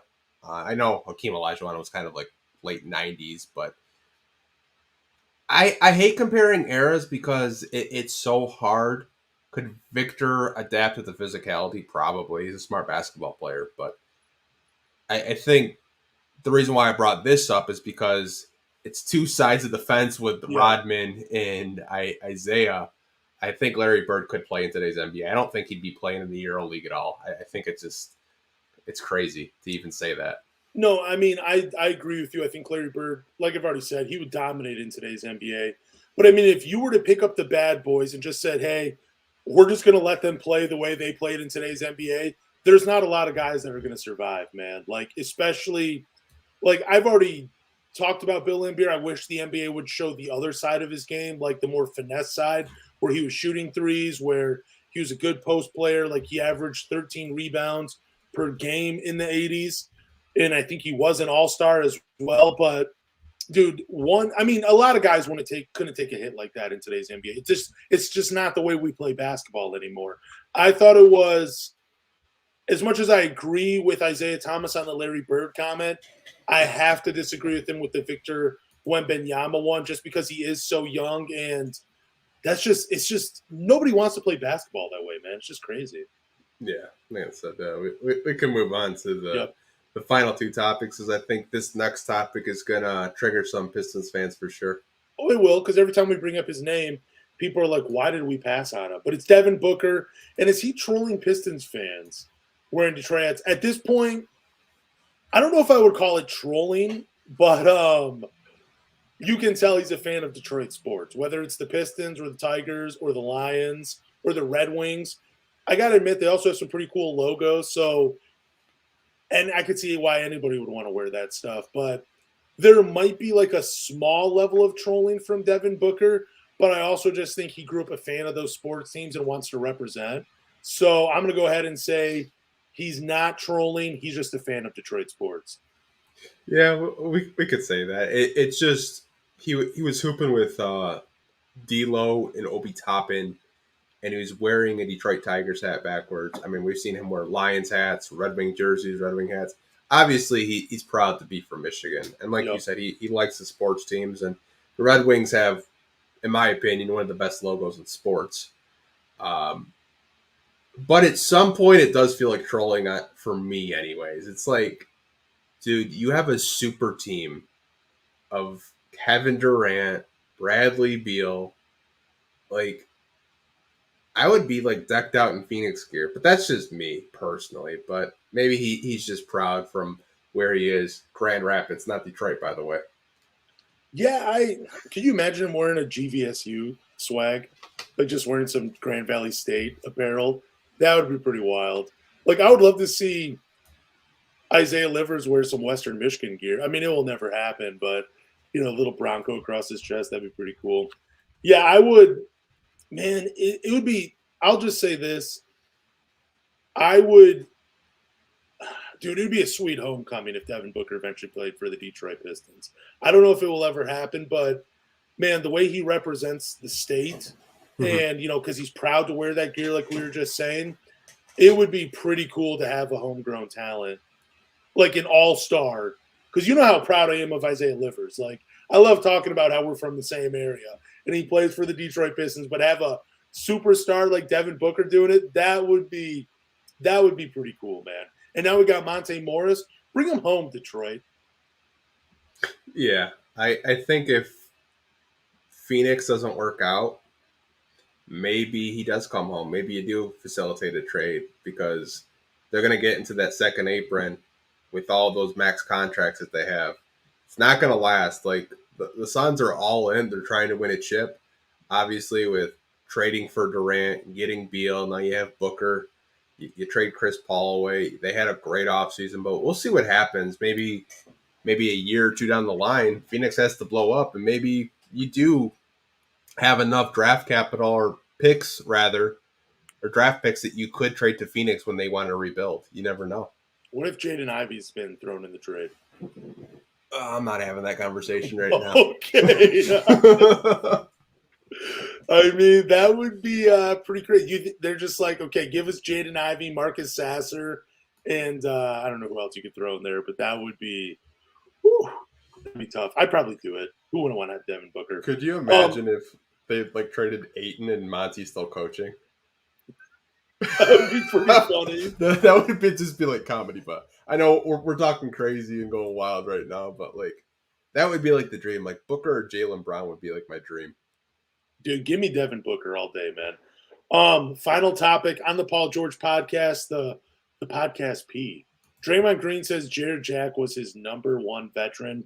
And this is something we have not talked specifically about Jared Jack, but we have talked about the importance of veterans. And I think Draymond Green hit the nail on the head. Like, he said he would not have been able to get through his rookie season without Jared Jack, someone he still talks to, someone he still, calls and texts regularly.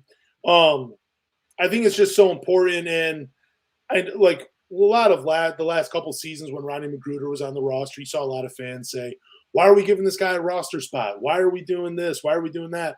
Because, like, he's a guy that's been around the game and a part, especially the NBA game, for so many years. There are things that go beyond the court that rookies and young players need to know. That's why you want to have a veteran that can, show them the way, that can kind of protect them a little bit, can Tell them, when we're in this city, these are the spots you want to hit. These are the spots you want to stay away from. If you need someone to talk to about what's going on, someone that needs to help you kind of restore your confidence or whatever, look at me. I've been in the league for a long time. I've had my ups and downs. Everything you're going through, I have gone through at some point in my career. That's why veterans are important. I'm so glad Draymond Green brought him up, especially Jared Jack, because he is on the coaching staff for Detroit, and I think he's going to continue that mentorship here in Detroit, man. Yeah, I thought that, like, he had mentioned a lot of vets. He said, like, David Lee, David West, but he said Jarrett Jack was my number one vet. He was the one guy that I respected the most. And I think that really stood out to me because he's coaching your Summer League roster right now. Yep. He's an assistant that came over from Phoenix with Monty Williams. Monty Williams coached him in New Orleans. Jarrett Jack was just a bucket in 2K too, by the way. But I love the fact that Draymond did give him his flowers, letting him know, like, hey, like that's a guy that I respect. That's a guy that I love. He showed me the ropes. And I think, to your point, you do need guys like that. You need vets on your team that can relate to these players. And I think having a former player can relate to your current players even more, in my personal opinion. Like, I look at what the Detroit Lions are doing right now with all their former, player coaches, and it seemed to be working. Like, they went on a run last year. I know I really hate comparing football to basketball, but you can kind of get what I'm saying. I think Jack being on this coaching staff is really going to help these guards, in my opinion, because he was a really good guard during his playing day. Oh, yeah, and he was still playing into like his late 30s in the G League. I think he was originally part of the G League Ignite when they were first starting up, and part of all of that bring along some of these young guys. Like, I love Jared Jack, and you were right, dude. He was a killer in 2K, and he was, every time I did a fantasy draft in 2K, he was always available, so you'd end up on all my rosters. I love Jared Jack. But you want to turn it over to Q&A? I do, but I gotta hit the bathroom before we do that shit. So you're leaving me by myself. I appreciate that. No, I'm gonna give you a good question to chew on.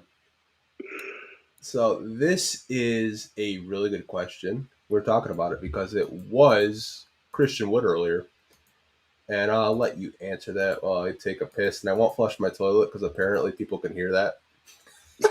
Got a comment like, dude, like Anthony's got like an industrial pile toilet. I do, and I'm sorry you guys have to hear that, but this is a question about Christian Wood. So what do you think about that?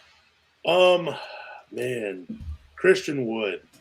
He's a very skilled player. I can see why fans want him because he is that stretch four. He can, put the ball on the floor. He could, get you a bucket when you need it. It's just he's bounced around a lot. There is something that goes on that us fans don't get a scoop on. You know what I'm saying? Like, for all the talent he has, he cannot stick with a team. Don't know why. I mean, I can assume why he doesn't. He's a very talented player, but honestly, I would rather them just roll with Isaiah Stewart, Bojan, Wiseman, and Bagley with Jalen Duren in the front court. That's what I'd rather see. I mean, if Christian Wood does come back to Detroit, I'm going to be a fan of it no matter what. I'm going to root for him. It's just, again, for all the talent, he just can't seem to make it and last with the team. So I would have to be out on Christian Wood, man. You wouldn't want him?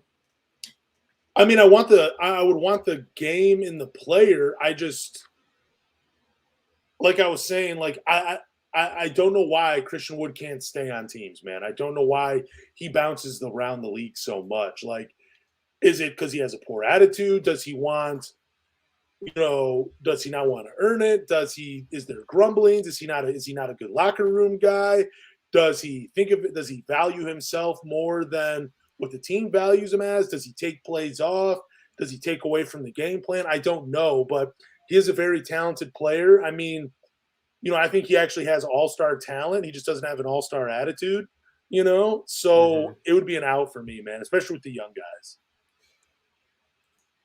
I know when I did meet Coach Casey, one of the things he told me about Christian Wood, which I don't know if he still does, I hope he doesn't, but he would show up to practice late every day. Mm. And as a coach, that's probably really frustrating because if practice is at 10:30, show up at 10:30, not 11. And the fact that every team has only offered him a minimum contract kind of tells you what you need to know.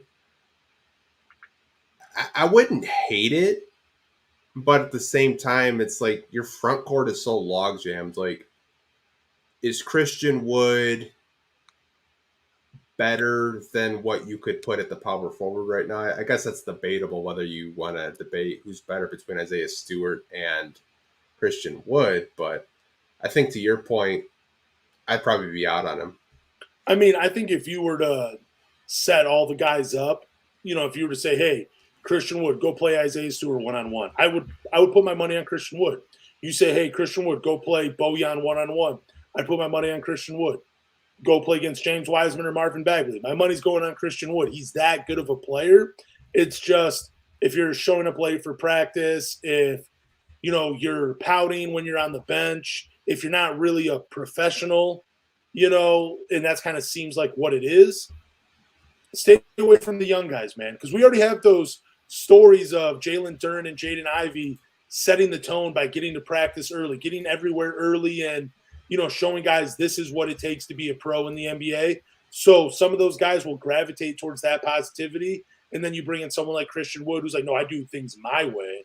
That can be pretty bad for your team, and I think that would ultimately cause a divide. So I'd be out on Christian Wood, man. Very talented player. Hope he lands somewhere else and eventually gets more than a vet minimum, but it's up to him to do that, Yeah. If he's still showing up late to practice, then that's probably why he's not getting more than vet minimums. I think he just hasn't fully gotten it yet.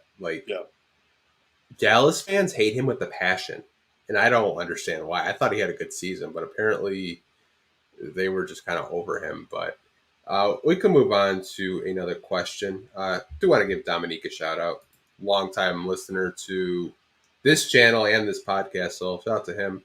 But not a question, but for my sanity as a Piston fan, I really hope a star develops as a better player than Black, Hendricks, Walker, Whitmore. Man, dude, I have a feeling the only guy I would be concerned with, because I've seen him play, Anthony Black looks like he's going to be a player in this league, man. He had 17, 5-5 against the Detroit Pistons. Looks like he's a very vocal player as well. They had him mic'd up, and they were showing some of those moments throughout the game. I love Anthony Black's game, but as a Pistons fan, if I'm betting on any of these guys to be the best player, it's going to be Asur.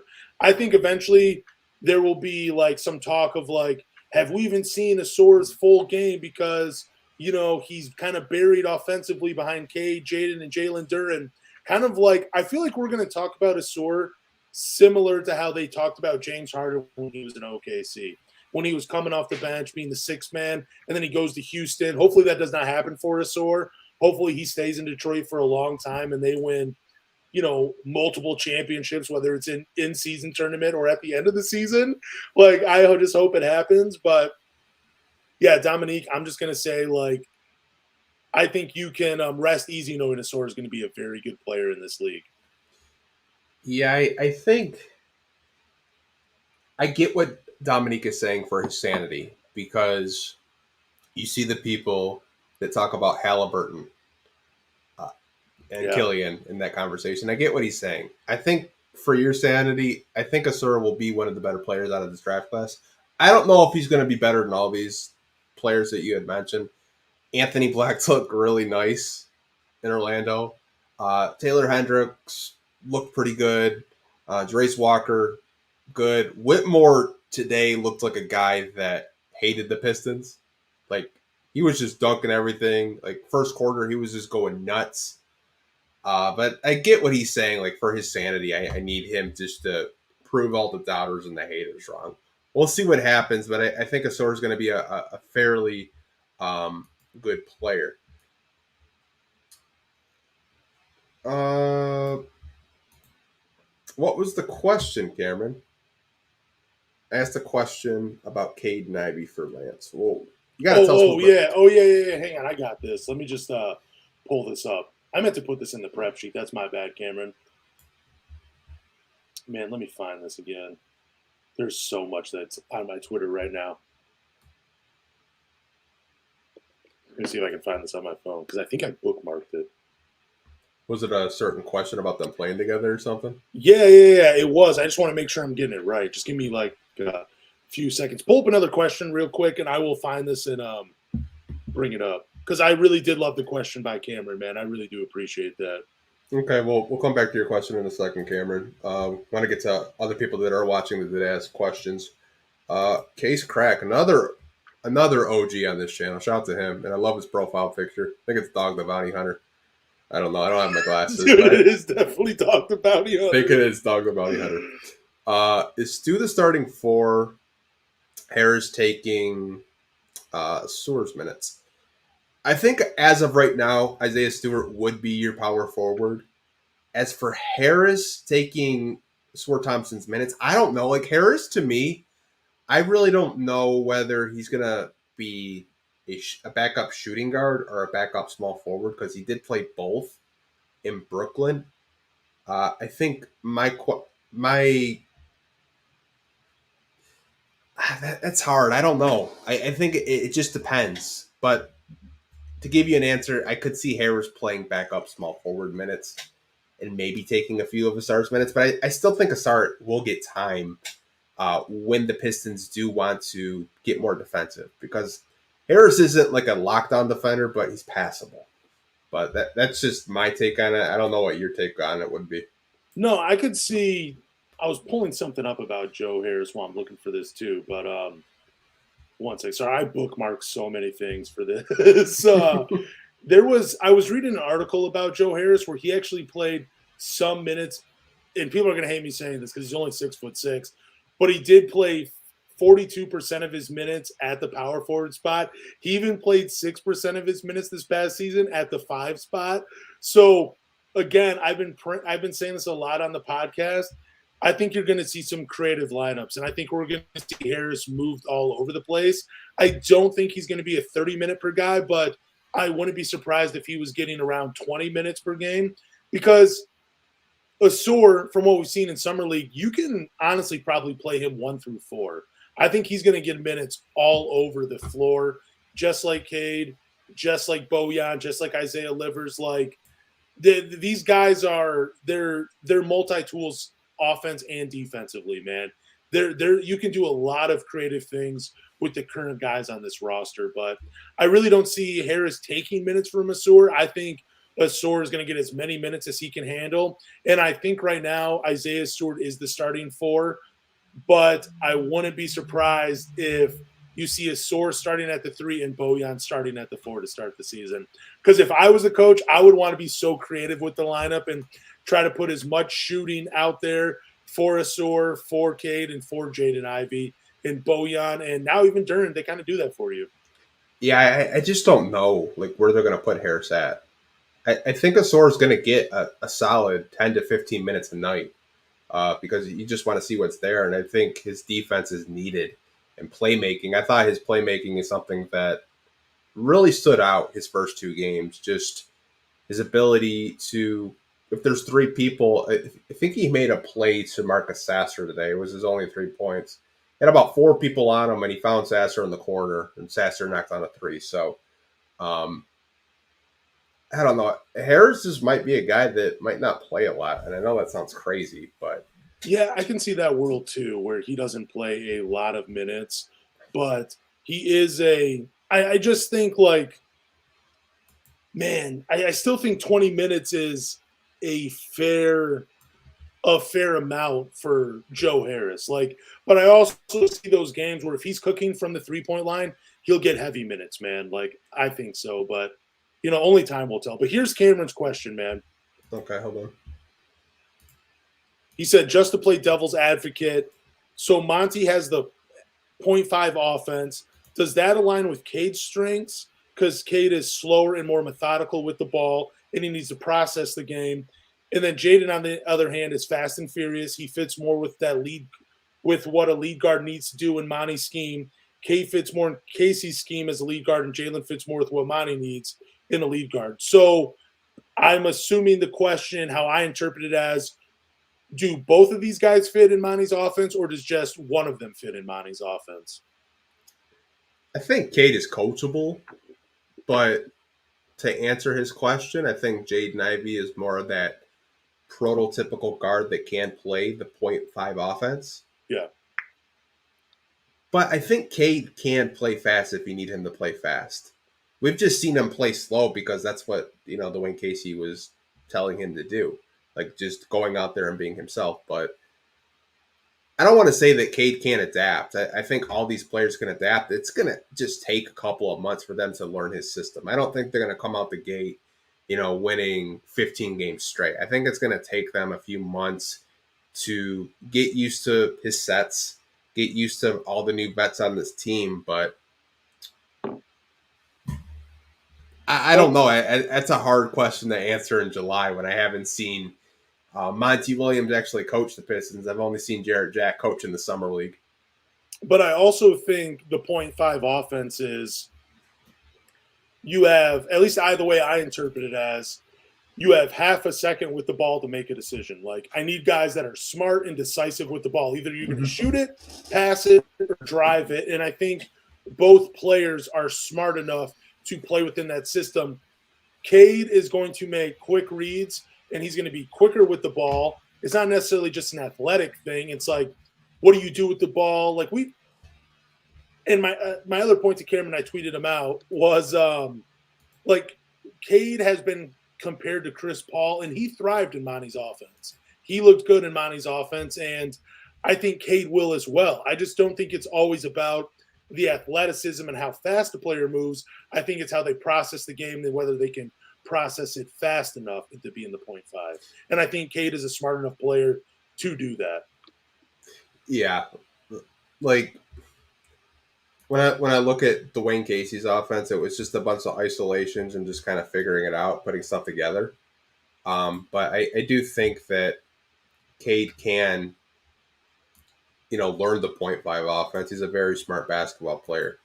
But I could see why he believes that Jaden Ivey would be able to adapt faster to it, because that's just his play style. It's very fast-paced, transition-friendly, where Cade is more of like, I don't want to say he's slow, but he takes his time getting to his spots and, creating openings. But I think Cade could adapt to a 0.5 offense very quickly.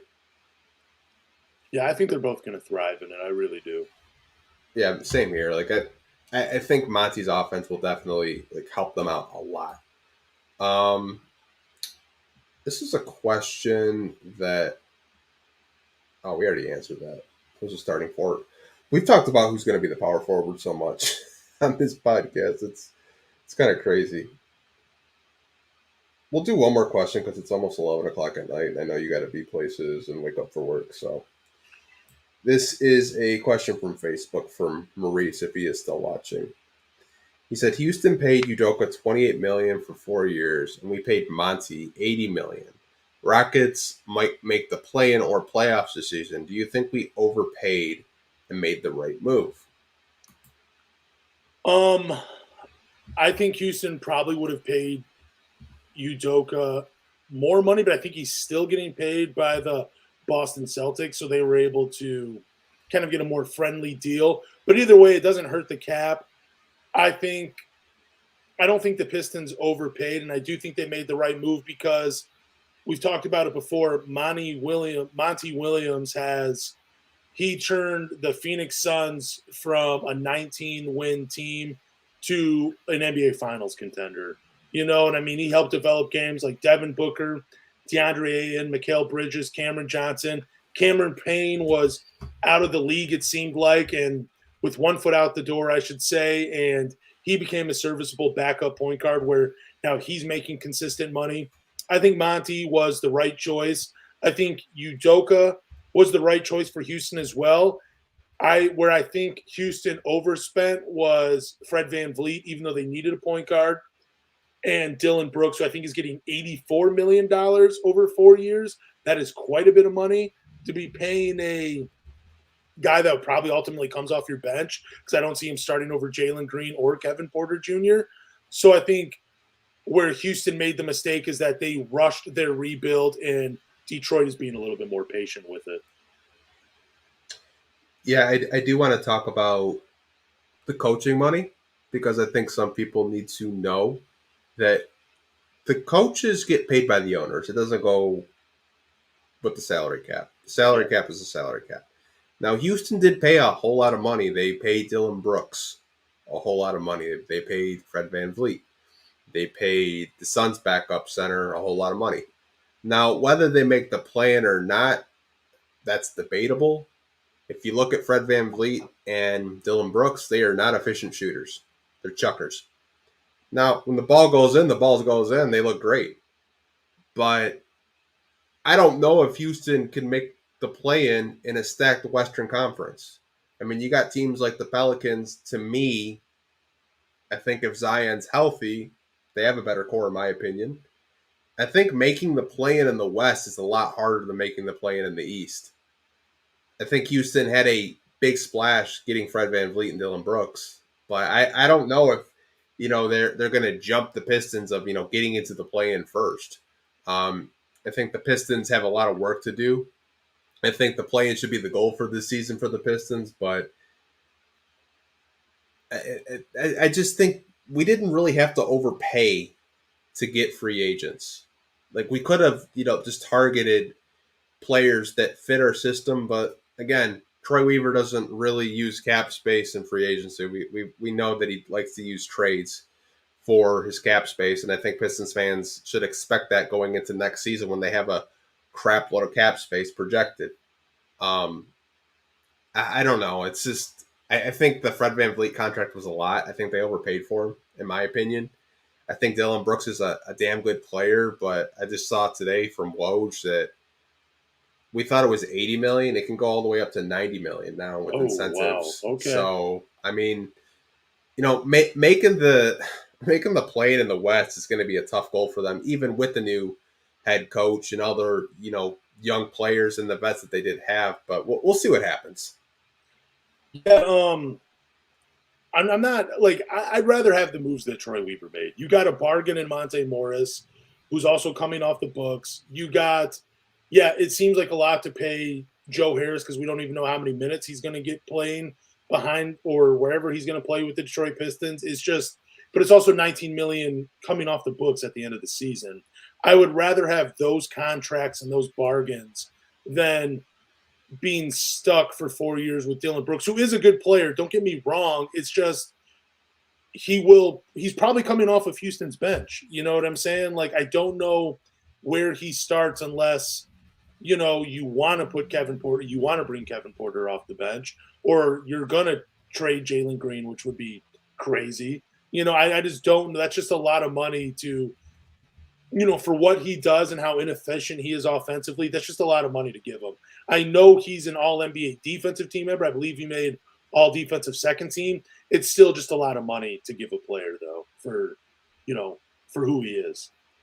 Yeah, I just wanted to address this because I think some fans believe that we use their cap space for Monty Williams' contract when it comes out of Tom Gorge's money out of his pocket. Like, it doesn't go against the cap space, which I don't know. Maybe some fans are not informed, or ESPN doesn't talk about anything else than Kevin Durant and LeBron James, so they don't actually break down the owners pay coaches. Because Pop just got extended. Now he makes more than Monty Williams. So shout out to Pop. I tweeted that out as soon as Monte Morris's contract came out. I'm like, dude, if you're a good coach, do whatever you can, try to get fired and renegotiate that contract and go get paid, because coaches are about to get paid. And yeah, I mean, Pop, holy crap! I thought he was going to retire, and here he is making $90 million now, guaranteed in his contract. It's crazy, dude. Might as well, man. He got Victor. He's just like, I could go 5 more years. I could get one more title in me. And let's be honest, there's no way he's going to be able to spend all that money. No. I mean, he's getting up there in age. I'm going to miss him when he's gone, but I'm just being real. Okay, well, we'll put one more comment on the screen before we do wrap it up. Shout out to Dominique. So let me get this straight. Two guys that shot Killian Hayes efficiency just got paid combined $200 million by the Rockets. Yes. Yes. I love that you said Killian Hayes efficiency. That makes it 1,000 times funnier. But they're actually plus NBA players. Killian hasn't really been a plus player since he's entered the league. And Fred VanVleet, he was a starter on a championship team as well. And Yeah. Dylan Brooks, like we said, he's an all-NBA defensive member. I don't want to shit on the Rockets because I just don't want.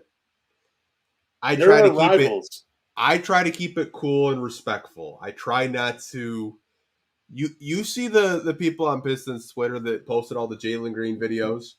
Like I'm not about to even go down that road. Those Jalen Green videos are freaking hilarious, by the way. But bro, those were wild, man. Those were, dude.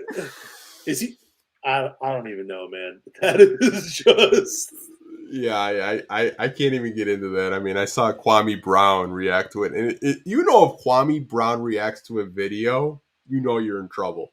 Yeah, I mean, because his videos are the most wild shit. He was like on an ATV in the middle of nowhere, went on for 10 minutes. I'm like, man, what the fuck wrong with you?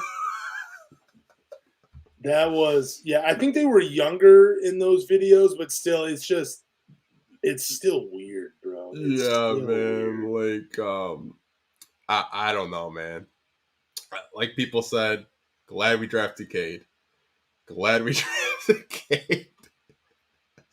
But we can wrap this podcast up. You can tell the people where to follow you, where they can find the podcast, and how they can support it. Okay, so follow me on Twitter and Threads at Lance Caparosi. Follow Anthony at Pistons Talk on both in all social media platforms. But thank you guys for listening to the Pistons Talk podcast. Do us a favor, go to Google, Apple, Spotify, or wherever you listen to podcasts and subscribe. After you subscribe, leave a review, drop a rating, but more importantly, tell a Pistons fan. Peace, guys.